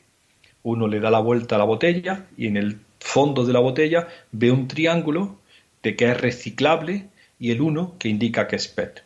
Y nos enteramos que el 80% de las aguas del mercado del sur de España, que son como el del norte de España, tenían actividad hormonal estrogénica y el 40% actividad antiandrogénica. Y dijimos, hay contaminantes en el agua embotellada que vienen probablemente del plástico. Inmediatamente recibimos una inside visit, una visita local de los fabricantes del PET para advertirnos que el PET no era estrogénico. Nos trajeron PET recién sintetizado en la fábrica de petróleo, en la refinería, lo testamos y es verdad, el PET no es estrogénico. Dijimos, entonces, ¿por qué el agua es estrogénica? Y nos abrieron los ojos. Nos dijeron, por alguno de los 600 componentes que puede utilizar como aditivos el que hace la botella. Entonces nos dimos cuenta de que el plástico es una cosa compleja. Es un polímero mayoritario, en este caso de polietilén-tereftalato, con aditivos. Y eran esos aditivos que sirven para aumentar la resistencia al carbónico, aumentar la resistencia a los ácidos, darle color, darle propiedades milagrosas que tiene el plástico. Esos aditivos son los que se disolvían en el agua. Y entonces dijimos, ojo, el plástico no es inerte, puede tener ciertos aditivos que no están en las mismas formulaciones cuando el agua viene en cristal. Eso es lo llamativo. Esa misma agua en cristal no tiene eso. Lo más importante para nosotros, y tienes que oírlo muy bien, es que nuestros controles negativos en todos los experimentos, te lo digo otra vez, nuestros controles negativos en todos los experimentos era el agua del grifo. Y entonces decíamos, pero hombre, si el agua del grifo no tiene ninguna de estas malas propiedades. Y empezamos a tirar del hilo y nos dimos cuenta de que hay una enorme literatura, Hanna, una enorme literatura negra en torno a la calidad del agua de tu grifo. Aparecen en periódicos nacionales, el agua del grifo es responsable de 1.500 casos de cáncer de vejiga en España. 5 columnas en un periódico de carácter nacional. Y te das cuenta de que el tabaco ha sido responsable en ese mismo periodo de 15.000 casos de cáncer de vejiga. Pero aparece el agua del grifo, por el cloro, ¿no? Es decir, noticias terribles que cuando tú pasas al lado de tu grifo, miras con una enorme desconfianza. Dios sabe lo que estará saliendo por el grifo. Fundamentalmente nosotros pensamos por la industria del embotellado de agua, que ve un enorme beneficio en tu desconfianza. Hemos pasado del siglo XIX al XX y conseguimos que en tu casa, de todos los hogares de España, incluidas las islas, saliera agua pura y de confianza. Y ahora, por alguna razón que no entendemos bien, en el año 2020 le pierden la confianza al agua del grifo. Porque lo bueno es una botellita en plástico que yo te vendo, que esa sí es buena. Y nosotros le decimos, no, esa no es buena. Esa tiene contaminantes del plástico. Lo que quieres tú y tú te mereces es agua del grifo pura. Y si tienes la más mínima sospecha, habla con tu ayuntamiento. Y el otro día sacamos y publicamos un argumento que se hizo nacional. ¿Sabes cuánto vale 1.000 litros de agua de grifo en Madrid? 1,70 € Te lo voy a decir otra vez. Hanna, 1.000 litros de agua de grifo en Madrid valen 1,70 €. ¿Sabes cuánto vale 1 litro de agua pura en plástico? 1,70 €. Es decir, alguien está haciendo un enorme negocio. 1.000 litros, 1 €. La más cara, la de Barcelona, que llega a los 2 €, la de Cataluña. La más barata, la de Castilla-León, que vale 1,20 €. 1,20 € 1.000 litros. Y los otros te venden 1 litro a 1,20 €. Es decir, hay alguien que está aprovechándose de nosotros de muy mala manera. Nos está vendiendo un líquido que sale por mi grifo a precio de risa a 1.000 veces más. Y tiene un interés enorme en que tú tengas desconfianza en tu agua de grifo. Entonces yo le cuento esto y hay gente muy airada que me dice, es que el agua de grifo de mi ciudad sabe mal. Es que dicen que tiene pesticidas. Digo, pues mañana te vas a la puerta del ayuntamiento, cuando nos dejen salir, y le dices al alcalde, no me muevo de aquí hasta que por el agua de mi grifo no salga el agua pura que yo me merezco. Y te doy el permiso hasta que aumentes el precio en un 100%. En lugar de pagarte 2 € te voy a pagar 4, pero quiero el agua que yo me merezco. Lo que no podemos hacer es caer en la enorme trampa de buscar una alternativa que no es más segura, que exige un enorme consumo de petróleo para la fabricación del PET, que viene contaminada por el propio plástico y que genera una cantidad enorme de residuos. Y ya para acabar, la historia del agua. Dice el inglés que viene a verme para decir que el PET no es estrogénico. Dice, es que además, como usted sabe, 1/3 de las botellas de PET de Europa se reciclan. Digo, no lo sabía. Dice, sí, se mandan a Oriente y vuelven como material reciclado. Y le digo yo muy inocentemente, ¿para hacer más botellas? Me dice, no, hombre, el PET reciclado lo llamamos poliéster.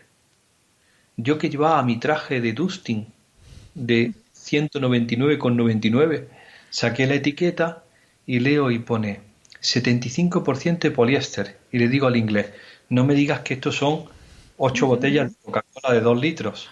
Me dice, muy probablemente.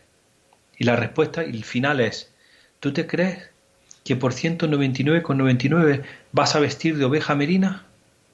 Estás vistiendo de plástico. Y si es posible, de plástico reciclado. Y de pronto entramos en un mundo que ha sido el que llevamos investigando los últimos 5 años, que es los textiles. Resulta que todos los textiles que nos rodean son plásticos. En algunos casos plástico nuevo, otras veces plástico reciclado, para los cuales, Hanna, no hay una evaluación del riesgo. Tú me decías al principio, ¿y esta camiseta mía cómo me impregna? Ni idea, pero tú la lavas, está contribuyendo a la contaminación de tu casa, puesto que en el suelo lo que hay son fibras de textil, la lavas y contribuye a la contaminación ambiental. Te cuento un detalle nada más. Para los ambientalistas oceanográficos han contabilizado el plástico que flota y le faltaba la mitad del plástico. Y mandaron al Hespérides y a otros barcos famosos al Atlántico Norte, al Atlántico Sur, al Mediterráneo, a buscar dónde estaba el plástico que faltaba. ¿Sabes dónde está? En el fondo del mar. Publicado en las mejores revistas, en Nature y en Science. Un 45% del plástico pesa más que el agua. Y no flota. Está en el sedimento marino. Y cuando te enseñan los datos, es fundamentalmente, agárrate, poliéster. ¿De acuerdo? Es decir, toda esa fibra, de todos esos lavados, de toda esa ropa que se ha ido, está en el fondo marino. Y está lo que flota y que nosotros vemos y que es muy llamativo, que son las botellas que iban a la playa y el que está sedimentado. Y forma, según ellos, es el 45% del plástico que hemos liberado, que viene fundamentalmente de los textiles. Por eso entenderás que nuestra preocupación por el plástico es enorme. Y aparte, empezamos tirando. Sí. No, que hablando del tema textil, que también lo menciona usted en el libro, yo es que he trabajado toda mi vida en el sector moda, entonces lo conozco bastante y efectivamente el problema que tenemos, aparte de los componentes en sí, es el ritmo de consumo que en los últimos años se ha multiplicado por, no sabría por cuánto decir, en el sentido de cuántas colecciones hay empresas textiles que sacan más de una colección nueva semanal. Y ese ritmo de consumo que llevamos de cada temporada tengo que tener ropa nueva, efectivamente esa ropa que ya no usamos puede que pase 2 años en el armario abandonada, pero luego la acabamos tirando y acaba efectivamente en muchos casos en el fondo de los océanos.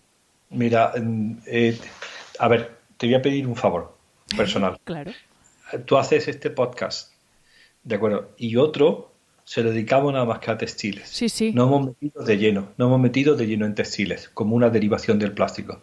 Hemos hablado con ingenieros neutrales que nos han informado de cómo se produce.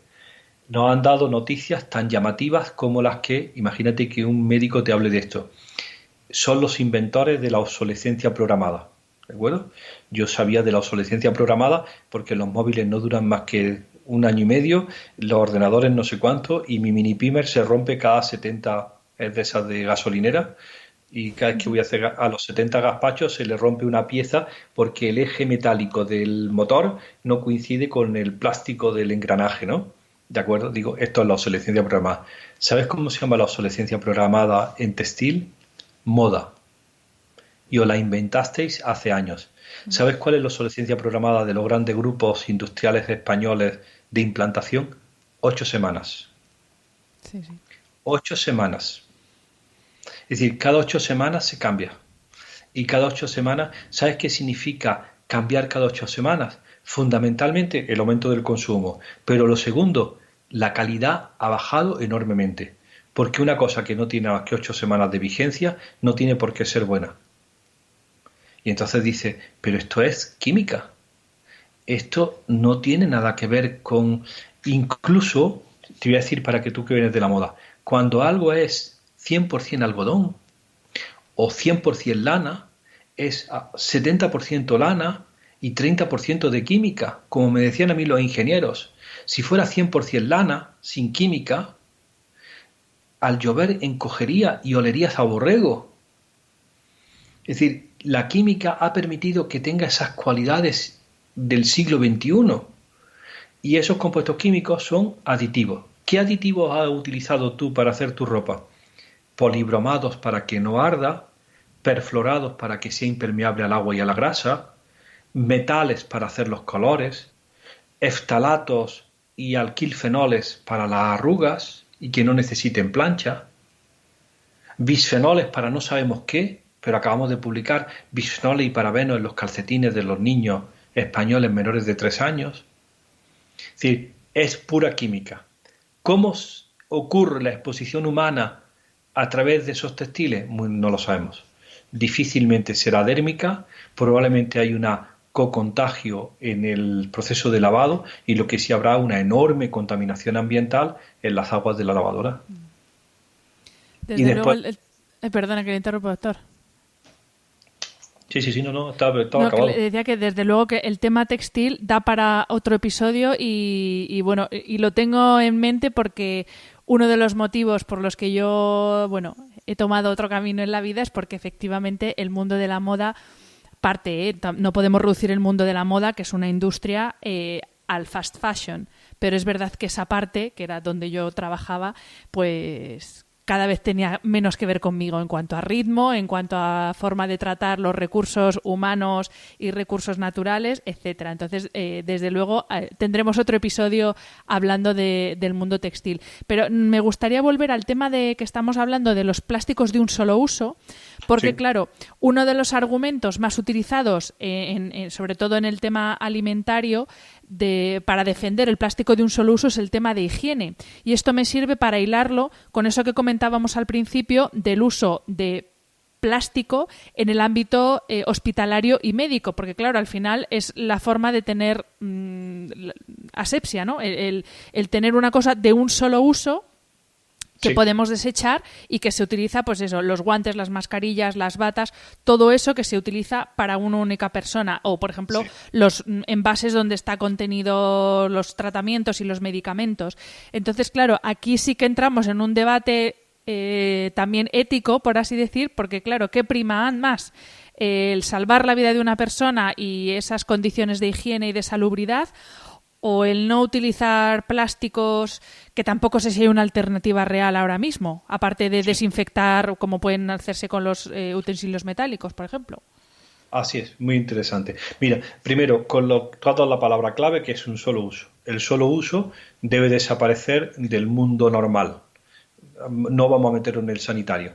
Ya está el decreto encima de la mesa, la Unión Europea lo tiene para firmar, no más utensilios de un solo uso en la cocina, ¿de acuerdo? Eso no existe, ya hay que prohibir las pajitas, hay que prohibir los platos, hay que prohibir los tenedores, todo aquello que te ha resultado a ti tan llamativamente interesante para hacer el picnic o para comer en la oficina o para darte de comer en la calle. El solo uso no es sostenible. Y además se unen dos palabras que no hemos mencionado en el momento, que por fin se están uniendo, que es salud y sostenibilidad. ¿De acuerdo? Exacto. Por un lado está la salud, perfecto, y por otro está la sostenibilidad. A lo mejor es muy saludable porque no hay que lavar y no hay que enjuagar y es biológicamente puro el que desenvases un cuchillo y un tenedor y un vasito de plástico porque nadie lo ha usado antes, pero que sepas que no es sostenible. Eso no es sostenible, porque fundamentalmente, y óyelo con voz alta, no se recicla. Los materiales de un solo uso rara vez se reciclan. Pasan todos los sistemas de recogida y no se reciclan por su tamaño o por su recogida junto con lo orgánico.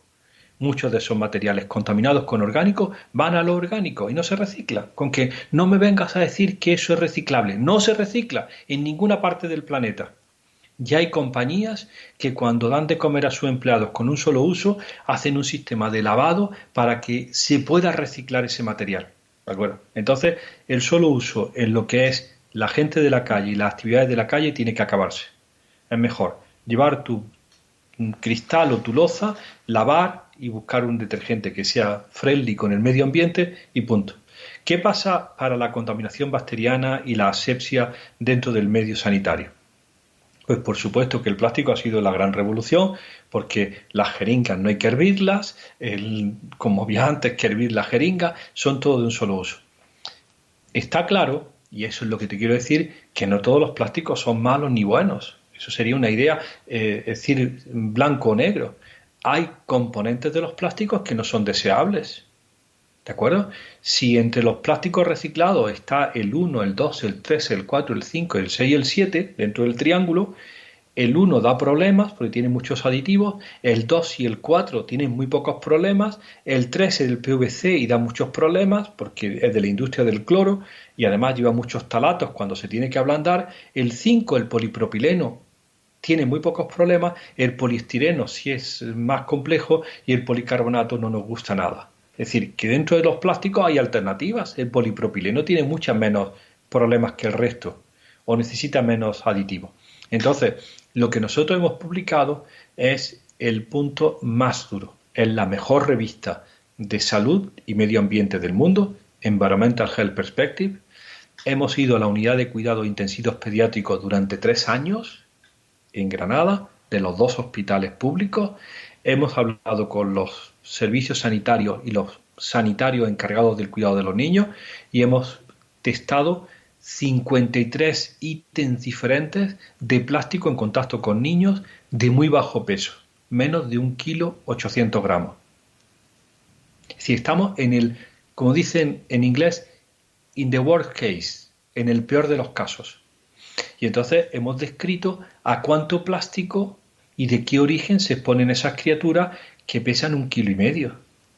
Y hemos hecho un listado y hemos dicho, esto no debe ocurrir, porque en algunos casos, algunos de los componentes tienen una resina para que se adhiera el electrodo o para que sea muy flexible la sonda nasogástrica o el respirador nasal o la sonda endotraqueal y le hemos dicho, agárrate, que hacer una nueva reformulación de estos plásticos para que no contengan elementos lesivos para los niños.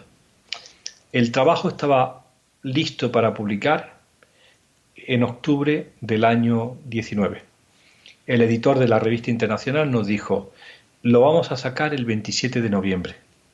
Y dijimos: ¿por qué el 27 de noviembre? ¿Qué tiene de especial? Dice: es la velada de Thanksgiving, del Día de Acción de Gracias. Mañana se van a despertar los norteamericanos, pues la revista es norteamericana, con esta noticia. Y lo reservó el editor para que la revista científica saliera en el número de la velada de Thanksgiving, para presentarle a la gente en un momento que tiene más tranquilidad, que alguien tiene que ser más cuidadoso con el plástico hospitalario. Las reacciones han sido enormes, primero de desconfianza, después de preguntas de ¿esto ocurre en todos sitios? Porque siempre que publicamos algo y viene de España, alguien nos señala inmediatamente a ver si es que somos distintos, ¿no? Y dijimos: no, estos tratamientos son universales, y de hecho la mayor parte del material que estamos utilizando o es de Australia, o es de Norteamérica, o es de Europa. Son de grandes compañías que Dios sabe dónde lo hacen, pero aquí es lo más.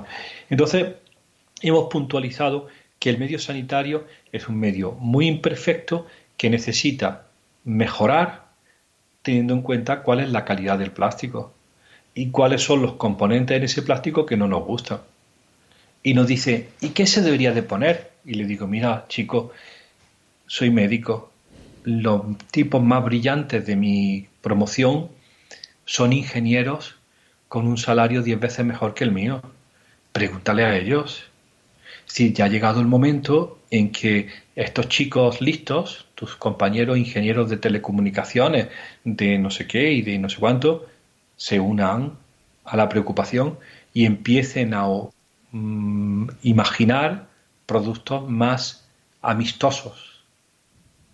Y entonces nos invitan a una reunión que se llama The Green Chemistry, la química verde. Y están todos fascinados por las cosas que oyen. Y cuando ya llevamos 2 días contándoselo, esto en el sur de Italia el año pasado, les digo: me parece muy bien que estéis fascinados, pero llegáis 100 años tarde. Esa fascinación vuestra por lo que es la salud y la biología tenía que haber llegado hace 100 años. Que en el mismo momento que empezasteis a desarrollar nuevos productos, hubieras tenido la preocupación de cuál es el impacto biológico.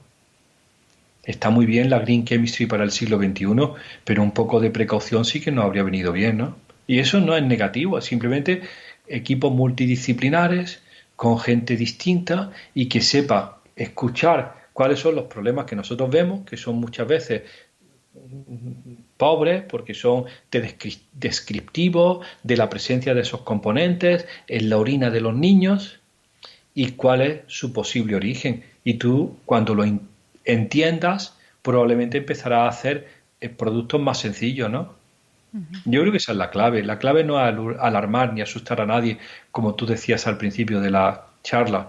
La clave es crear conciencia y ser más exigente, ¿no? Pues con esto nos quedamos, doctor. Llevamos 1 hora y 42 minutos de episodio y me he dejado preguntas en el tintero, o sea que tendremos que retomar en algún momento esta charla, porque la verdad es que es interesantísimo, y sobre todo lo que más me gusta es que no es esa visión de, pues eso, vamos a eliminar toda la química, vamos a eliminar todos los plásticos. No, es que hay una alternativa que posiblemente cueste más dinero y que por eso no es la que se está aplicando, pero que hay alternativa hasta para pues esos plásticos imprescindibles, que son los que estamos viendo ahora y por los que está llorando media España, bueno, medio mundo, que para el tema sanitario y para el tema de la epidemia, pero que hay una alternativa y que se pueden hacer las cosas mejor y no hace falta ni criminalizar al plástico ni criminalizar, la química, por así decir. Absolutamente, y esa alternativa la tienen, como tú vienes del mundo industrial, esa alternativa la conocen ellos. Y además, te voy a decir una cosa, para que no se vaya a resentir el sistema capitalista: en cualquiera de las alternativas hay una ganancia económica. Si cualquiera que presente con conciencia una alternativa va a tener un nicho de negocio enorme. Si te voy a hacer tal compuesto o tales botellas libres de compuestos hormonalmente activos, bendito sea el cielo, el primero que lo presente, ¿no? Exacto. O tiene que hacer tal cosa testada. Si nosotros lo que llevamos años pidiendo a la Unión Europea es que los test de actividad hormonal sean de obligada exigencia para que cualquier compuesto químico que se coloca en el medio ambiente en Europa. Pero llevamos 14 años luchando y se resisten, como no te puedes imaginar. El Parlamento se lo exige a la Comisión demora, la Comisión Europea, el Consejo se lo exige a la Comisión se toma su tiempo y al final no se hacen las medidas con la velocidad que nosotros nos habría gustado que se estuvieran tomando. Pues esperemos que las autoridades se pongan las pilas. No sé, ya han empezado a ponerse las pilas con el tema medioambiental. Esperemos que también con este tema se lo empiecen a tomar un poquito más en serio. Esperemos. Forma parte de ese tema medioambiental y ojalá sea así. Efectivamente. Pues doctor, muchísimas gracias. Ha sido un auténtico placer esta charla. Muchísimas gracias por su tiempo. Gracias a vosotros y sobre todo por mantener estos temas vivos y que la gente sea consciente y además haya una toma de posiciones por parte del público mucho más interesante y más comprometida. Esperemos que sí. Y a todos los que nos estéis escuchando, al principio os he dicho el libro del doctor Olea, Libérate de tóxicos, por si queréis profundizar más sobre el tema, queréis más alternativas, porque aquí hemos hablado de unas pocas, pero hay alternativas a todo, tema alimenticio, tema de muebles, que no hemos hablado, muebles, colchones, etcétera. Por si queréis saber más sobre el tema, os recomiendo de verdad que leáis el libro del doctor. Muchas gracias, como siempre, por estar al otro lado del micro y nos escuchamos la semana que viene. Un abrazo. Si te ha gustado el episodio, déjame una reseña en Apple Podcast o en cualquiera de las plataformas donde se emite. Me ayuda mucho conocer tu opinión y tus sugerencias para este programa. También puedes escribirme a través de mi página web, hanafernandez.es, donde encontrarás las notas sobre cada episodio y recursos adicionales, y a través de mi cuenta de Instagram, hanaecr. Y si quieres apoyar económicamente este proyecto, puedes hacerlo a través del link paypal.me/podcasthana. Mil gracias por estar al otro lado y hasta la semana que viene.